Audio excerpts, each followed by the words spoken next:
If I bought into that, I wouldn't have done almost $500 million worth of films at the box office.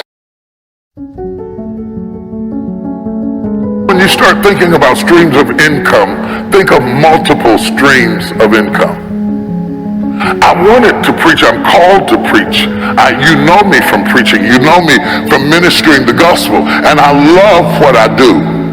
But I had dreams for my children that were bigger than what I do. I did not want my children to have to fake being me in order to be successful. I wanted to create an entrepreneurial environment for them, and so I started investing in real estate, and I started building communities, and I'm getting ready to build more communities in America, and I'm looking for other places in the world where we can build these communities, these smart communities that are conducive to the future. You do not build your business on where you are or where you've been. You build your business on where you're going.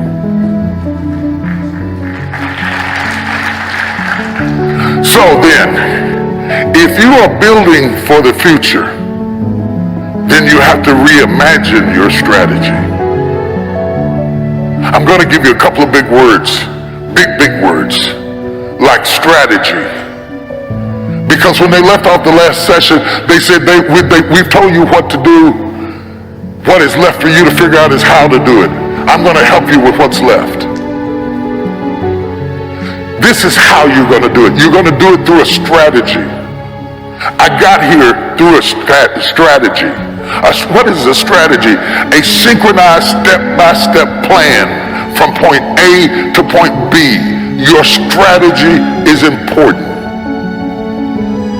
You've got to fix your strategy. If you've been doing what you've been doing for 5 years and it's not working, it doesn't mean you need to give up your idea. You might need to give up your strategy. Your strategy of accomplishment has to change with the times. You may not have hit your customer yet, but that doesn't mean your customer's not out there. You've got to find somebody, and let me tell you who wants what you got. The person who wants what you have is a person who sees what you have as an answer to their problem. People will go get answers. They are not looking for problems. What do you solve with what you bring? And you don't have to have a degree to do this. It could be as simple as my father's mopping a bucket. My father ended up with 52 employees in the 60s because he built a business that solved the problem. Not all of us will be doctors. Not all of us will be chemists. Not all of us will be lawyers. Not all of us will be astronauts. But the astronaut still needs a plumber. The doctor still needs an electrician. Whatever your business is, it must be an answer to somebody's problem. It must solve that problem and fix that problem. And when you do whatever you do and you find yourself maxing out at what you do is not who you are. What you do is not who you are. What you do is not who you are. Let anybody lock you up with a title in a prison that is beneath your level of gifting. You are whatever is in you. You are whatever is inside of you. You are whatever you think about at night. You are whatever you dream. You are whatever is in your head. I want to break somebody out of jail right now. You are more than what people call you. Am I in the right place? You are more than the job title that you have. You are more than the company you work for. You are more than anything you have experienced up to this point. You are everything that gives you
energy when you think about it. Find out what are the things that make you leap out of the bed in the morning. What are the things that give you energy when you think about them? Your purpose is in your passion. Your purpose is in your passion. Don't sit there and say, I don't know why I'm here. You do know why you're here. Find the thing that gives you energy when you do it. That ideas start teeming over in your head when you get in it. Find the thing that when you get into it, you're curious about it. You're attracted to it. You're drawn to it. Because whatever the anointing you respect is the anointing you receive.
Oh, can I talk to you, somebody? The anointing you respect is the anointing you receive. So the person that you idolize, you probably idolize them because they're doing something that is in you.